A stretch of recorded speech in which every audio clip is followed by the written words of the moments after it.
as we look at the theme of suffering, suffering comes in all shapes and sizes. And it's kind of before us all, unless you've already caught the bad end of that stick in the short life you might have lived.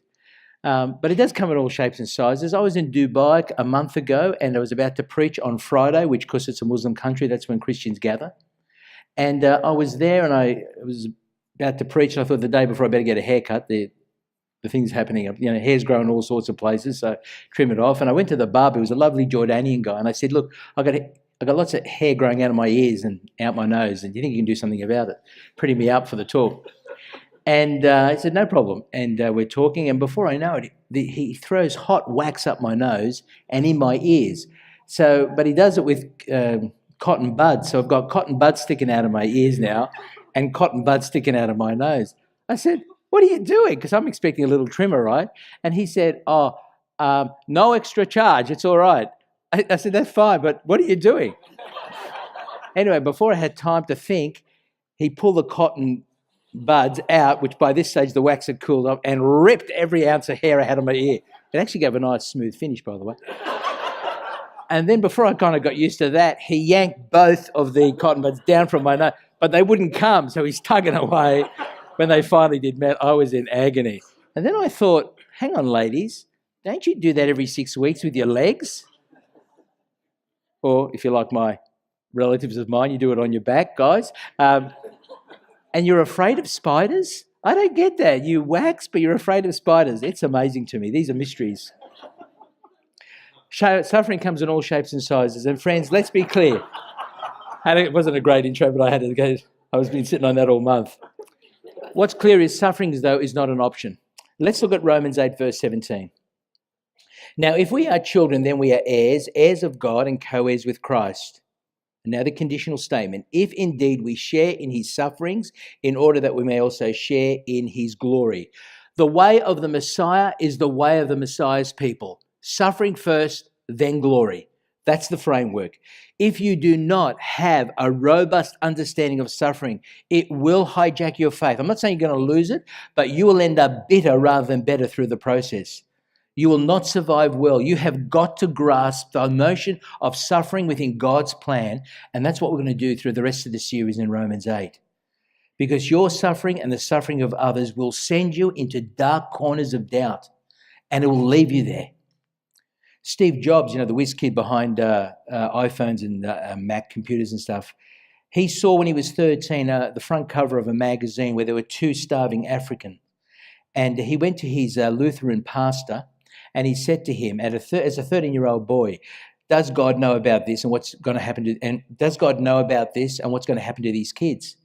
And of course, the Lutheran pastor said yes. And he said, well, if that's the case, I want to have nothing to do with worshiping that God. And he never came back to church.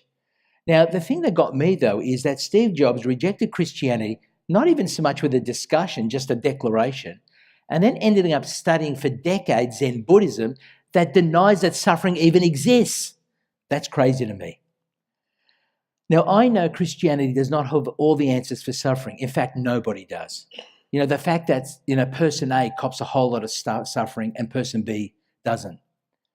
But without doubt, Christianity is the worldview that gives you the best answers of all.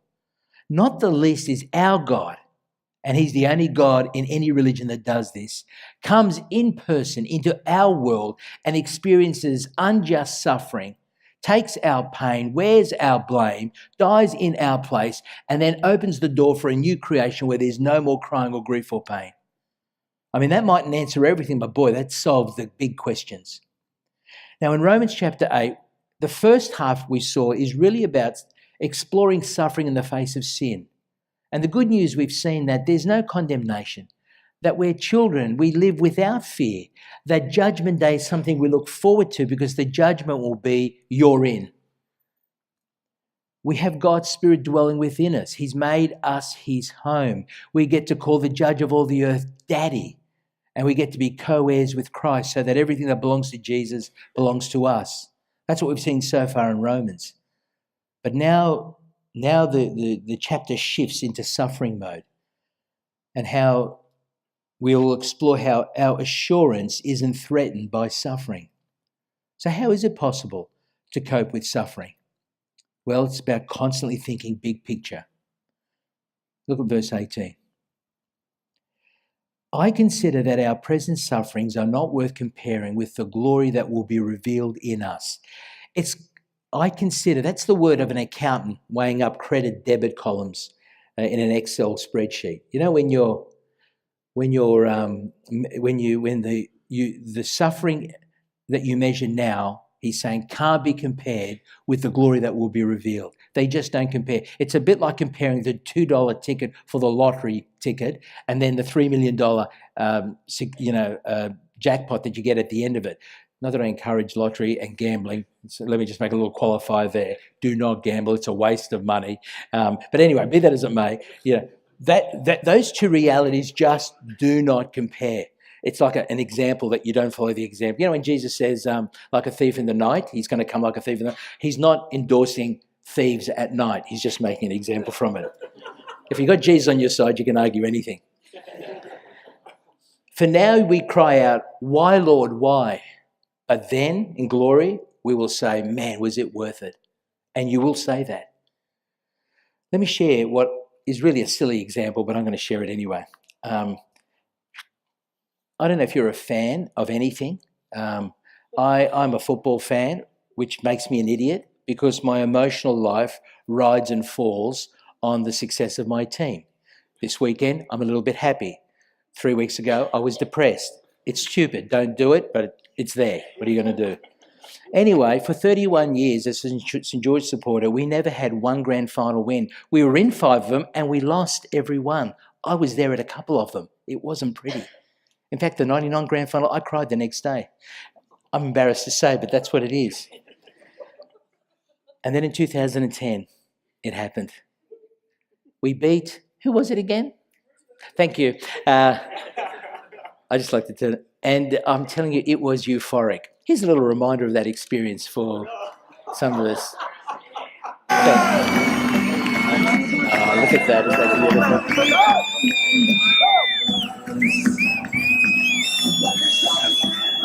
Okay, that'll probably it.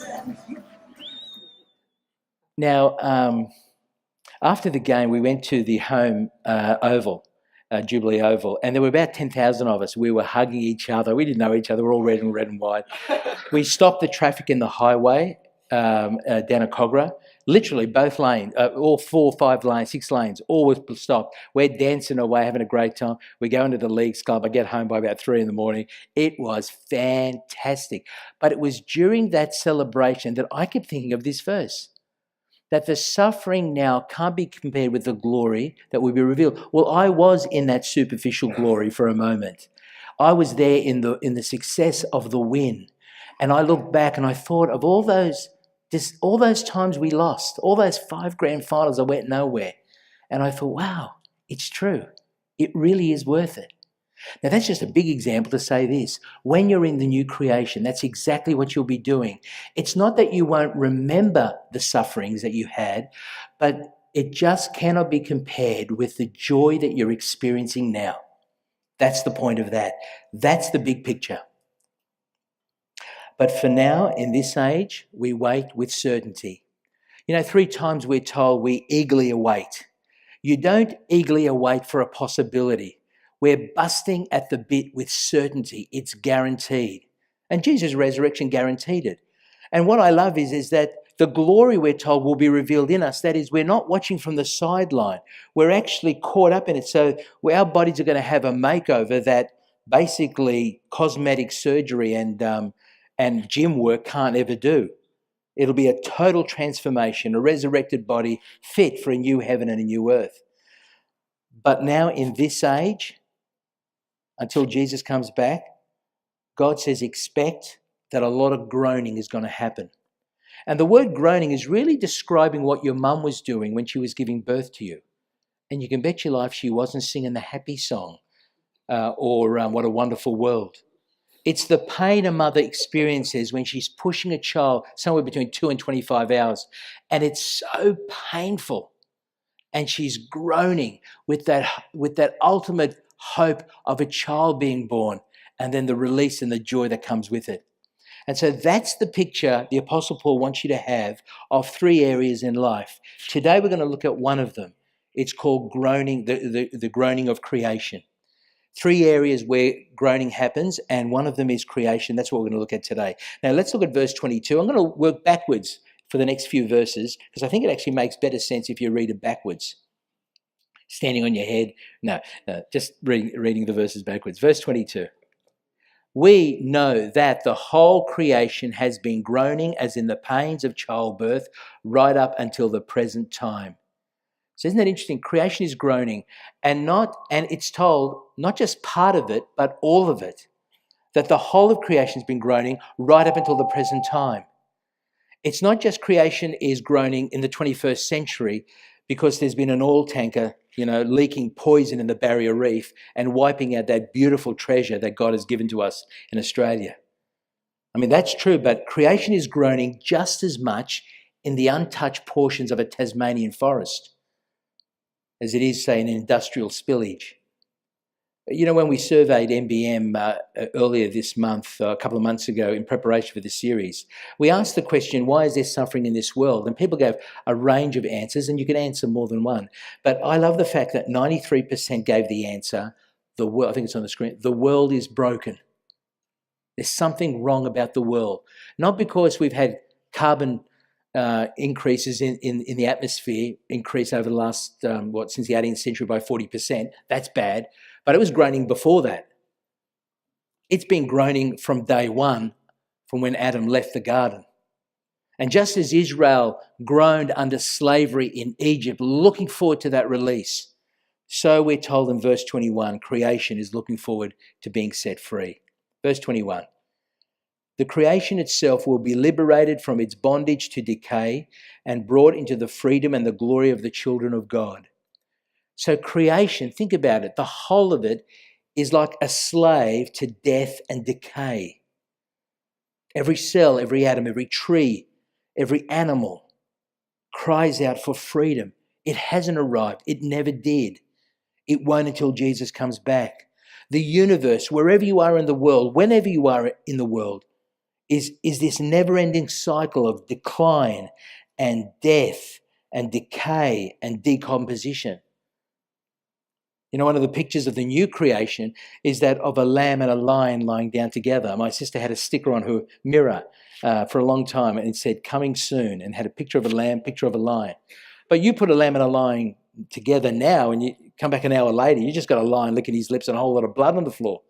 Because creation, there's this inherent conflict, not just between us and God and us and each other, and not just between us and creation, but within creation itself.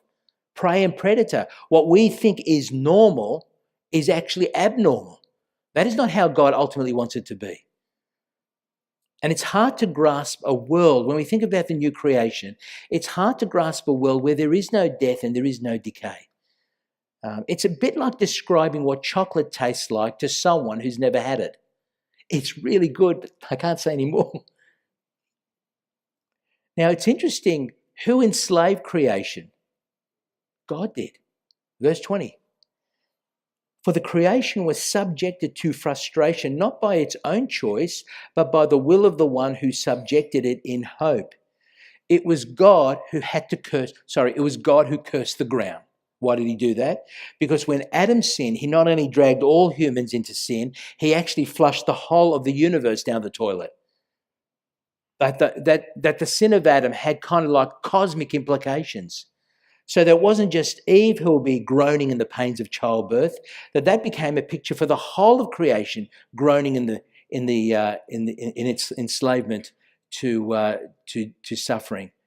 In other words, this is a broken world.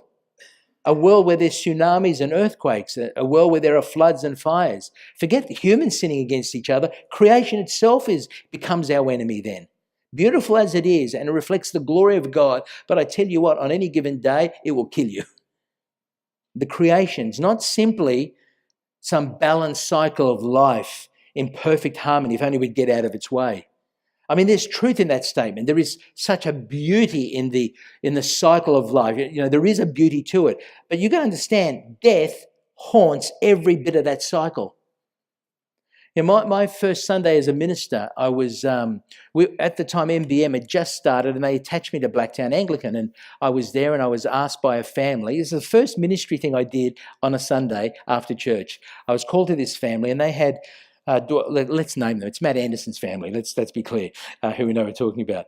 And they asked me if I could, they had dwarf rabbits who had myxomatosis and they needed to be put down because they were really suffering.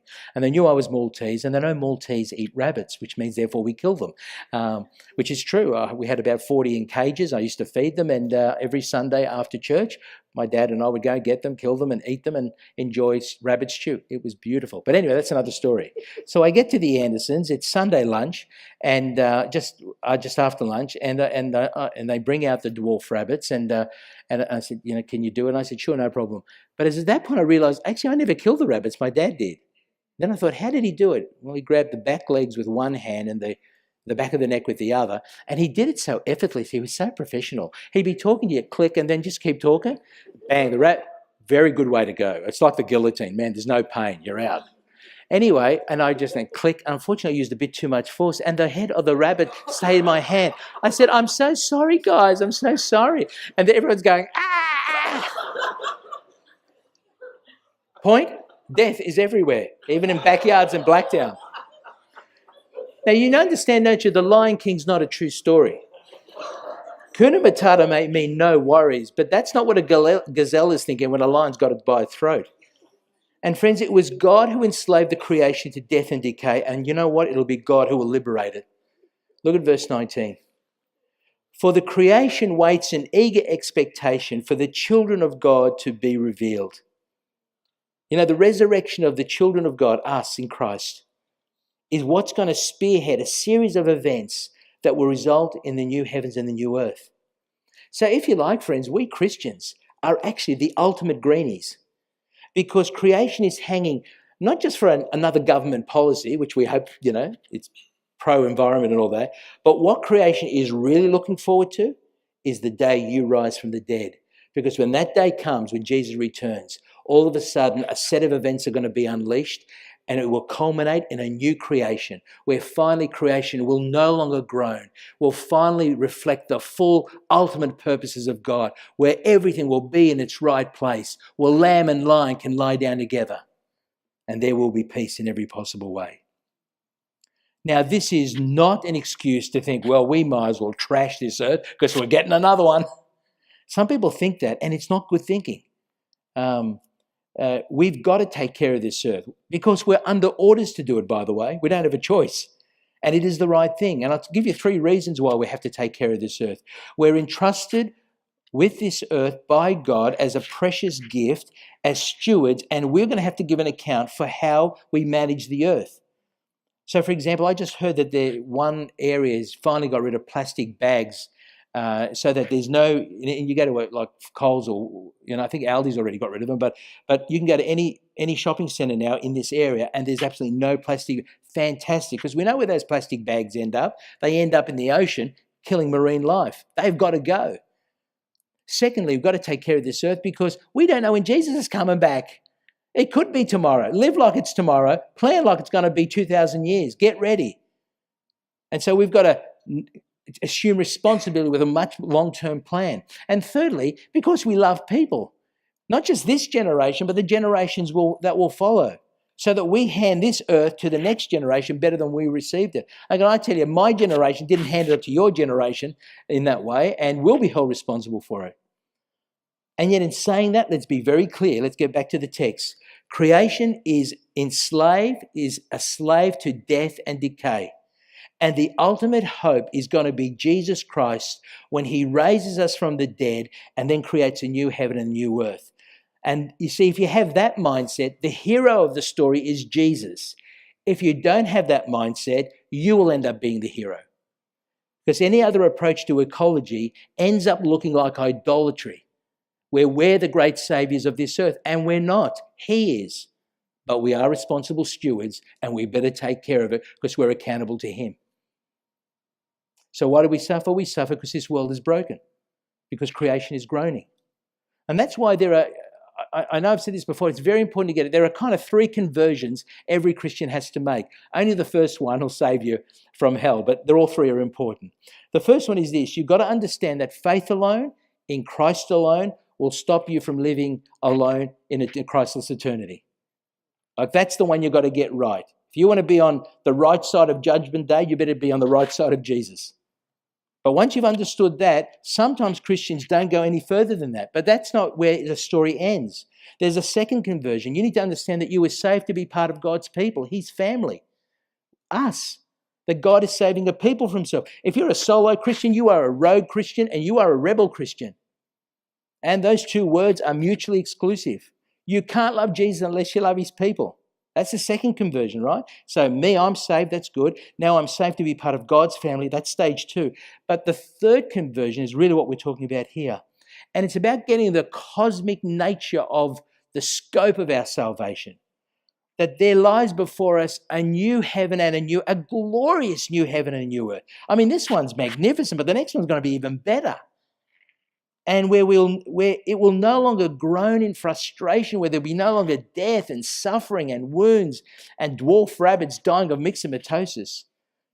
And if you're a co-heir with Christ, and you are if you're a follower of Jesus, we're part of something big, real big, something really beautiful, something that's going to be forever.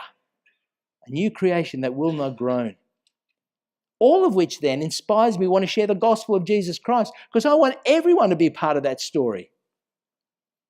I want everyone to be part of God's family. I want everyone to escape the judgment to come. And I want everyone to share in the new creation. That's why we tell people about Jesus. Now, I've been a pastor for 26 years, and part of the job of a pastor is actually to warn people. It's warning, encouraging, persuading.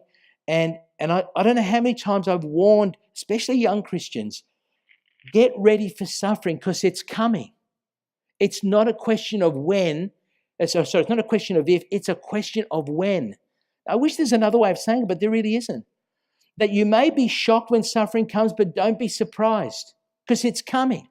Sooner or later, in this age, it's coming. And it might be a miscarriage. It might be cancer. It might be a car accident, but it is coming. We are broken people in a broken creation.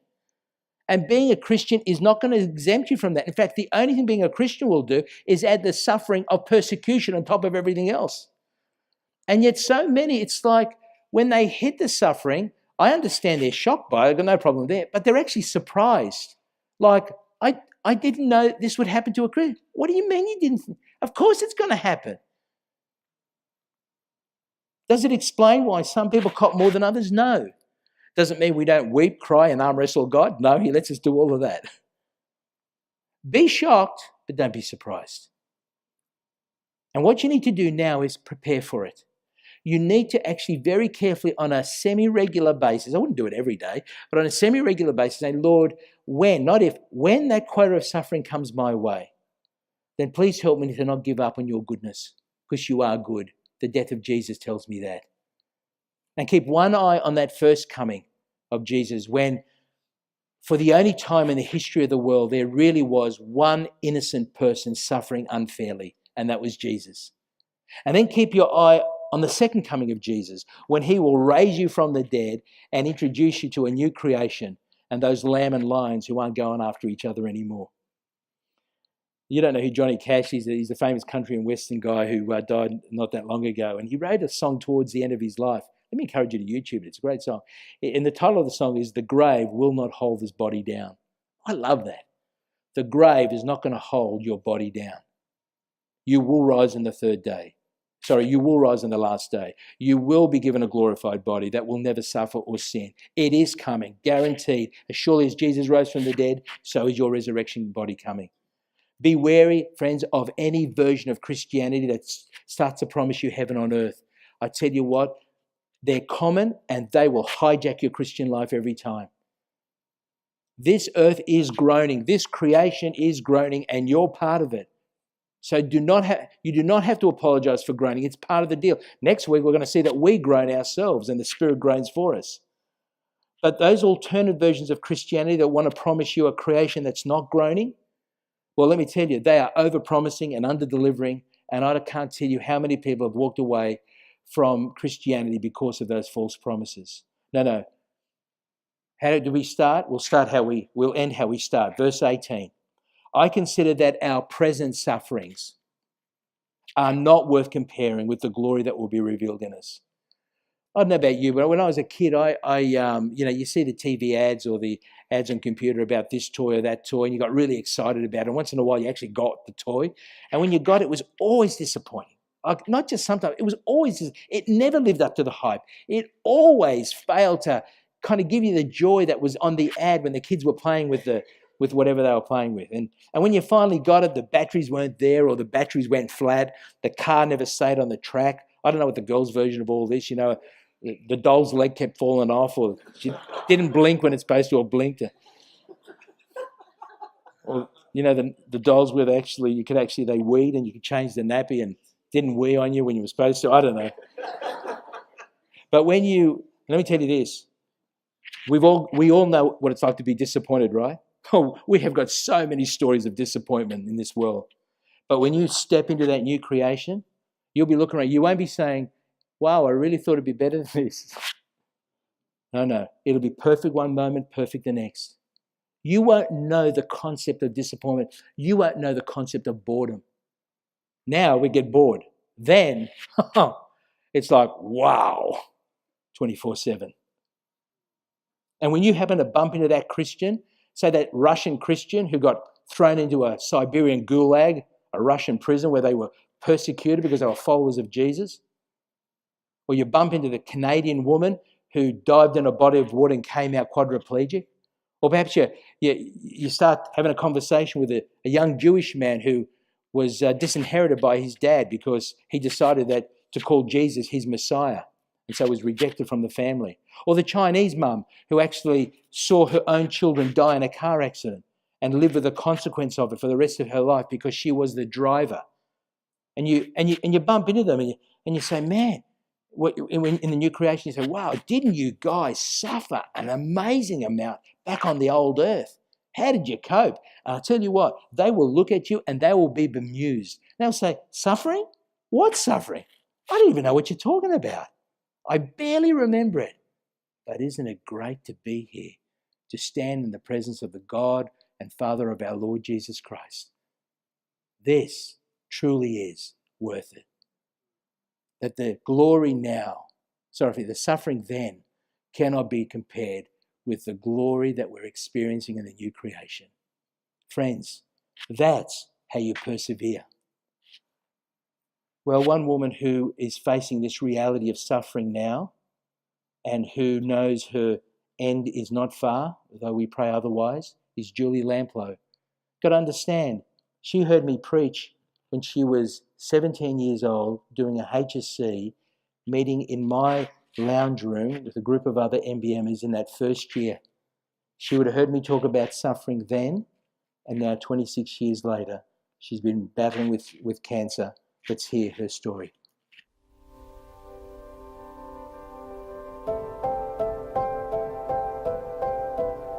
It was nearly 5 years ago when I was diagnosed with cancer, and that was followed by a lot of tears and crying. I remember coming home and holding my children and just sobbing. My youngest was about 16 months at the time, and I wasn't sure if I was going to be around for him to start school. So you could imagine my surprise when my oncologist told me that I was actually curable. I thought my death was imminent, and I told all my friends and family that as well. So it was a bit of a surprise when he mentioned that I was curable. I did everything my doctors told me to make that a reality. I had surgery that disfigured my body. I had chemotherapy that stole my hair. And I had radiation treatment that tightened the muscles in my chest. When the 2-year mark from diagnosis came up, I was given the all clear. 6 months later, I had reconstructive surgery, and I looked good and felt good and was looking forward to the rest of my life.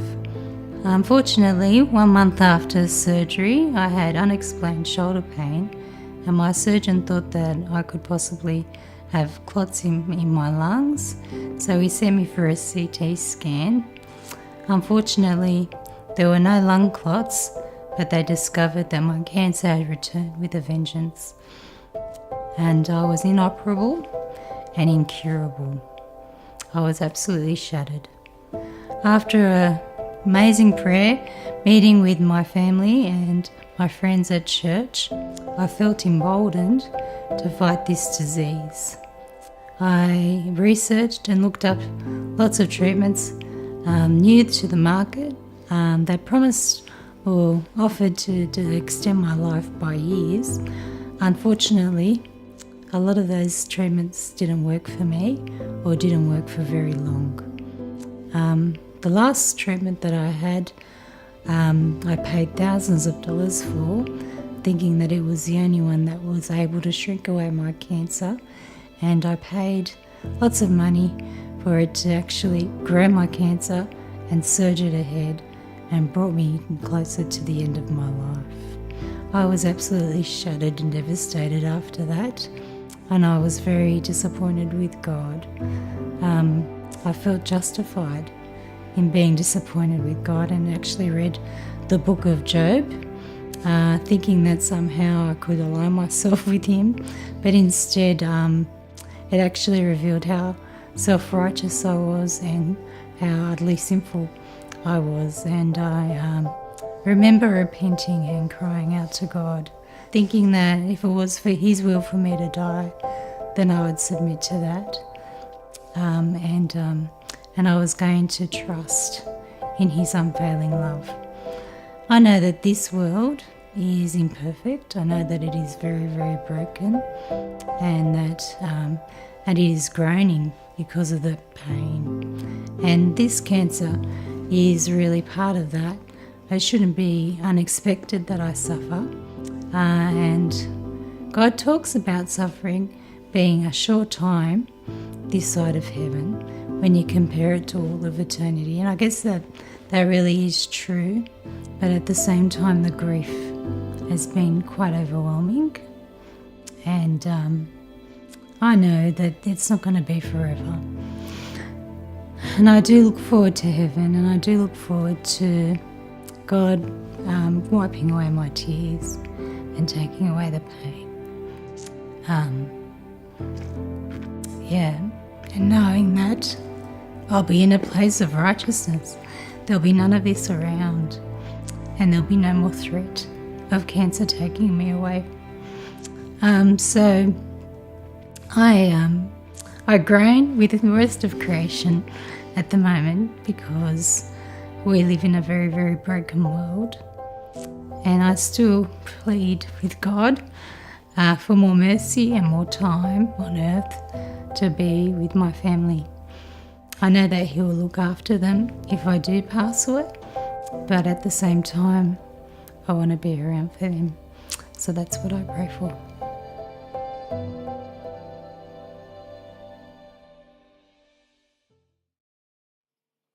Father in heaven, we thank you for our dear sister Julie, Lord, who sat as a 17-year-old hearing about how suffering is not a question of if but when. And now over these last 5 years, it's been a real question of her journey. With 3 young children and a husband who loves her. She longs to see her children marry, and yet this may be the end. She may not even make it to Christmas. But we come to you, Lord, firstly asking that you would please lay your healing hand upon her. We're going to pray that till the last breath she has, because you can do more than we can ever ask or imagine. But we also understand, Lord, that there is a quota of suffering that each of us experience in this age, and that we're able to endure that because of the glory that's to come. And we want to particularly say thank you for our dear sister Julie, who did what this passage is saying, who is living it out in the moment with that ferocious breast cancer that's destroyed her body. And yet in the middle of it, with her honesty, is saying to you, Lord, that she's groaning and looking forward to that final release, when in the new creation there'll be no more crying or grief or pain. Father, prepare us. Let us not be naive. Let us not hide our heads in the sand. And as we do it, Lord, help us that when that suffering comes, that we will not be bitter towards you, but that we will actually know that you have got your good purposes, and that whatever suffering we have, it cannot be compared with the awesome glory that is coming. Now we cry, why, Lord? Why? But then we know we will say, it was so worth it. In Jesus' name, amen.